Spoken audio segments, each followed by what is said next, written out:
Assalamualaikum warahmatullahi wabarakatuh. Perkenalkan, nama saya Sri Kandi Ayu Kartini dengan NIM C1K019079 dari kelas Budidaya Perairan A. Di sini saya akan mereview salah satu jurnal tentang seks reversal. Terlebih dahulu saya akan share screen.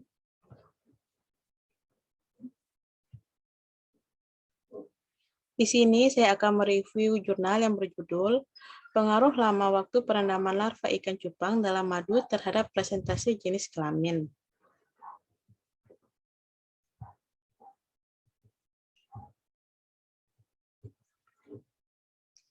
Ikan cupang atau beta SP merupakan salah satu jenis ikan hias air tawar yang memiliki nilai ekonomis tinggi, banyak digemari masyarakat, serta mudah untuk dipelihara. Para penggemar ikan hias ini lebih menyukai ikan hias jantan daripada ikan hias betina, dikarenakan ikan hias jantan memiliki nilai estetika yang lebih tinggi. Selain itu, ikan cupang jantan juga mempunyai warna yang lebih menarik, siripnya yang indah, serta memiliki tubuh yang ramping. Kendala yang dihadapi dalam budidaya ikan cupang adalah jumlah benih jantan yang diperoleh dalam setiap proses pemijahan sangat rendah dan seringkali kualitasnya tidak sesuai dengan yang diinginkan. Seperti contohnya, setiap kali pemijahan, induk ikan cupang hanya menghasilkan 40% jantan dan 60% betina.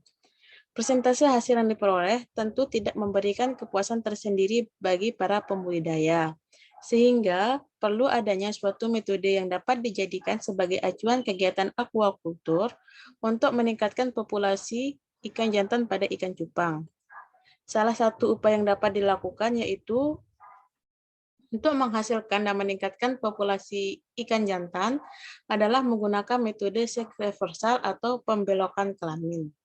Seks reversal sendiri yaitu salah satu cara untuk memproduksi populasi ikan monoseks jantan, yakni suatu teknologi yang dilakukan pada saat gonad ikan belum terdiferensiasi sehingga mengarahkan kelamin ikan menjadi jantan.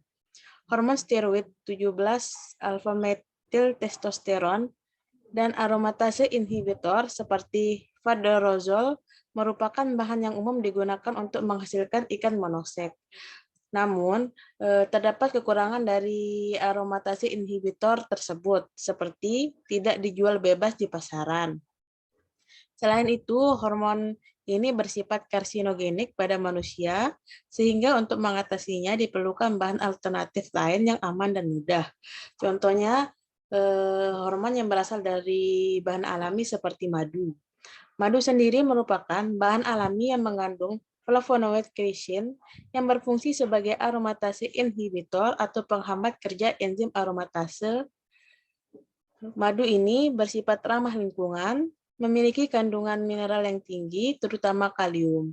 Kalium sendiri berfungsi sebagai pengarah diferensiasi kelamin pada ikan melalui modulasi perendaman testosteron dan pengendalian tindakan androgen.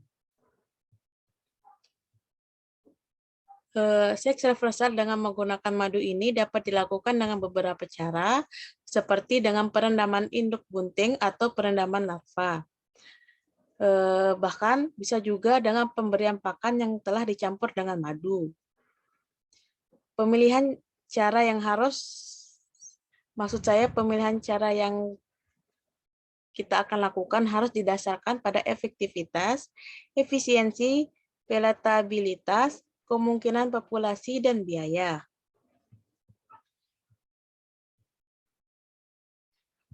Pada penelitian ini dipilih perendaman larva. Perendaman adalah metode alternatif untuk mengatasi kelemahan yang terdapat pada pemberian melalui oral seperti terjadinya pencucian, teknis pencampurannya mungkin kurang homogen atau kurang efisien secara ekonomis.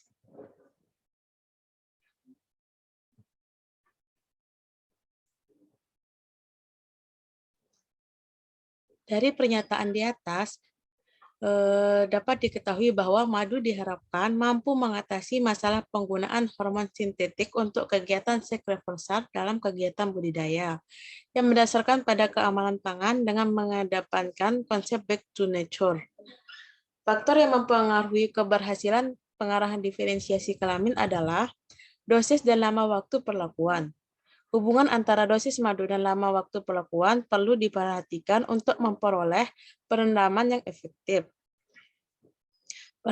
Perendaman dengan dosis tinggi membutuhkan waktu perendaman yang lebih singkat, dan sebaliknya, perendaman dengan dosis yang rendah membutuhkan waktu perendaman yang lama. Penggunaan larutan madu sebagai media perendaman telah dilakukan oleh beberapa penelitian.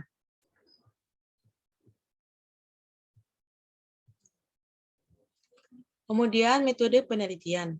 Penelitian ini dilaksanakan selama 45 hari, dimulai pada tanggal 30 Mei 2019 sampai 13 Juli tahun 2019, yang bertempat di Laboratorium Basah Program Studi Budidaya Perairan, Jurusan Perikanan dan Ilmu Kelautan, Fakultas Pertanian Universitas Mataram.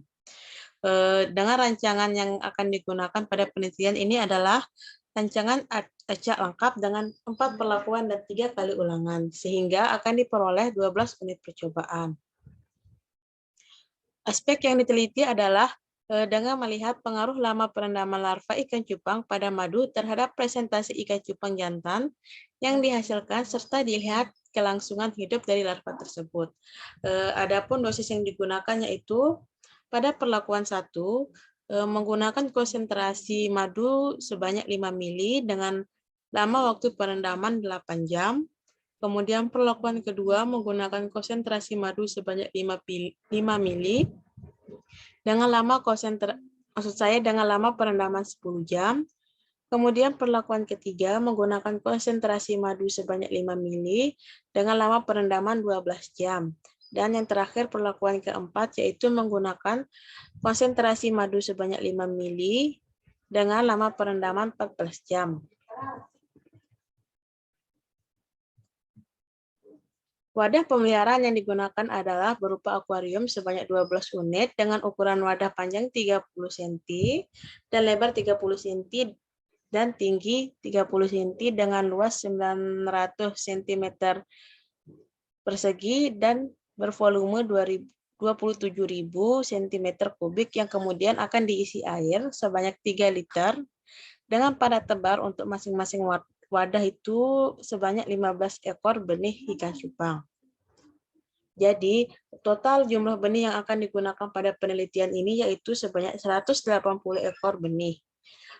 Umur benih yang akan digunakan di sini yaitu benih yang berumur 3-5 hari yang didapatkan dari pemijahan alami.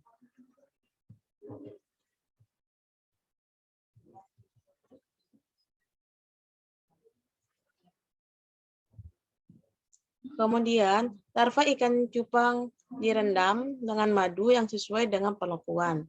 Kemudian, larva ikan cupang yang telah direndam dipelihara di dalam akuarium yang diisi air sebanyak 3 liter selama 45 hari. Selama pemeliharaan ini, larva ikan cupang diberi pakan kuning telur, kemudian Artemia, Dapina, dan cacing sutra secara ad libitum. Identifikasi kelamin ikan dilakukan dengan cara melihat morfologi atau ciri fisik yang nampak pada ikan. Cara ini ideal untuk ikan-ikan yang memiliki dimorfisme seksual yang jelas antara jantan dan betina. Pemeriksaan fisik benih ikan cupang ini dapat dilakukan setelah larva dipelihara selama 45 hari. Kemudian analisis data. Parameter yang diamati dalam penelitian ini adalah persen jumlah jantan sama dengan jumlah individu ikan cupang jantan dibagi dengan jumlah individu hidup akhir pemeliharaan dikali 100%. Kemudian tingkat kelangsungan hidup sama dengan jumlah ikan yang dipanen dibagi dengan jumlah ikan yang ditebar dikali 100%.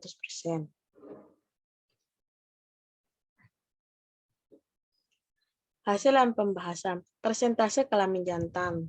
Persentase jumlah kelamin jantan pada ikan cupang dapat dinyatakan dalam persen dan dihitung dengan menggunakan persamaan, yaitu jumlah ikan jantan pada akhir pemeliharaan dibagi dengan jumlah ikan hidup di akhir pemeliharaan. Berdasarkan hasil penelitian, didapatkan hasil bahwa persentase kelamin jantan ikan cupang tertinggi terdapat pada perlakuan kedua dengan jumlah sebesar 77,18%. Selanjutnya diikuti dengan perlakuan pertama dengan jumlah 72,85%. Kemudian perlakuan ketiga dengan jumlah 67,08%. Dan perlakuan terendah terdapat pada perlakuan keempat dengan jumlah 56,11%.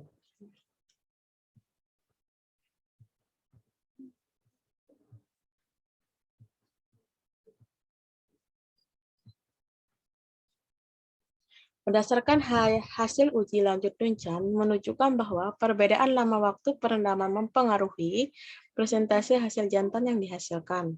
Persentase hasil jantan pada perlakuan P2 tidak berbeda nyata dengan perlakuan P1 dan P3, namun berbeda nyata dengan perlakuan P4. Sedangkan perlakuan P4 tidak berbeda nyata dengan perlakuan P1 dan perlakuan P3. Kemudian dari hasil tersebut dapat ditunjukkan bahwa hasil jantanisasi tertinggi terdapat pada perlakuan yang menggunakan dosis 5 mili dengan lama waktu perendaman 12 jam yang menghasilkan persentase jumlah jantan yaitu 77,33%.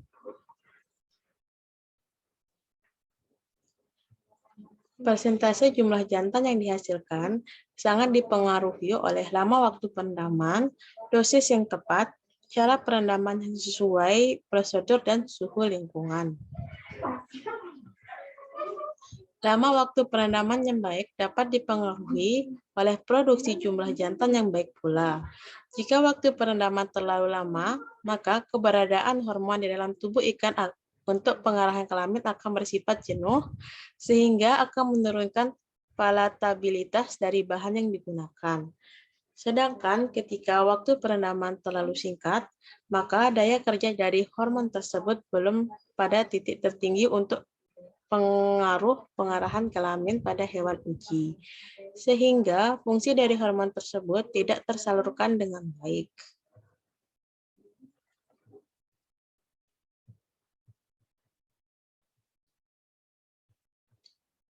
Kemudian, tingkat kelangsungan hidup ikan cupang. Tingkat kelangsungan hidup merupakan nilai perbandingan antara jumlah organisme yang hidup pada akhir pemeliharaan dengan jumlah organisme saat penebaran yang dinyatakan dalam persen. Ikan yang telah direndam dipelihara selama 45 hari dan dilakukan perhitungan tingkat kelangsungan hidup pada akhir pemeliharaan.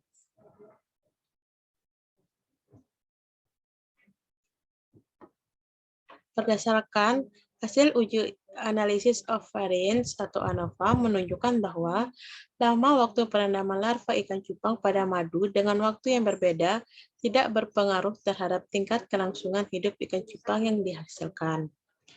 Tinggi rendahnya tingkat kelangsungan hidup dari larva dipengaruhi oleh dosis dan lama waktu perendaman larva. Dosis yang baik dalam waktu perendaman yang tepat akan menghasilkan presentasi jumlah kelulusan hidup larva yang tinggi. Sebaliknya, jika penggunaan dosis dan lama waktu perendaman yang tidak tepat, maka tingkat kelulus hidupan larva akan menurun.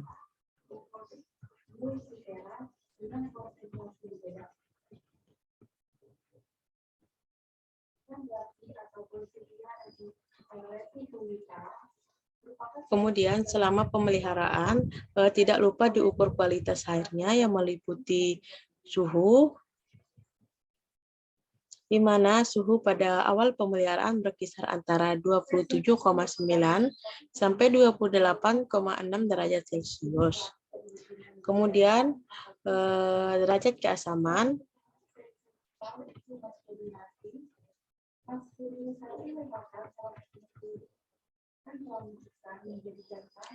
kisaran pH pada tiap kali pengukuran yang dilakukan didapatkan hasil pada awal pemeliharaan. Kisaran pH berada pada kisaran 6,5 sampai 6,8. Kemudian oksigen terlarut.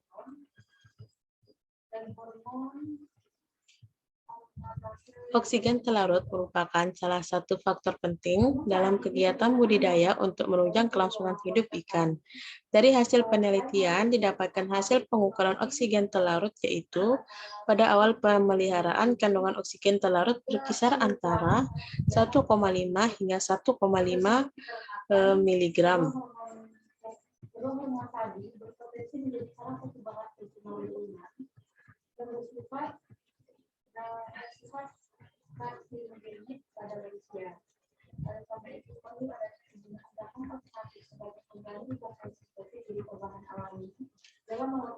Adapun kesimpulan dari penelitian ini yaitu dapat ditarik kesimpulan yaitu penggunaan madu berpengaruh nyata terhadap persentase jumlah ikan cupang jantan yang akan dihasilkan. Perlakuan terbaik diperoleh dari perlakuan P2 dengan dosis 5 mili yang direndam selama 10 jam menghasilkan persentase jantan sebesar 77,18%.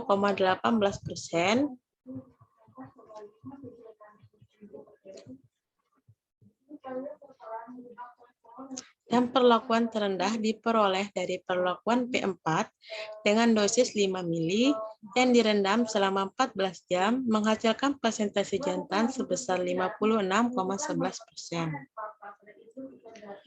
Sekian review jurnal dari saya, kurang lebihnya mohon dimaafkan.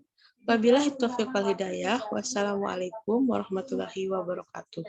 Terima kasih.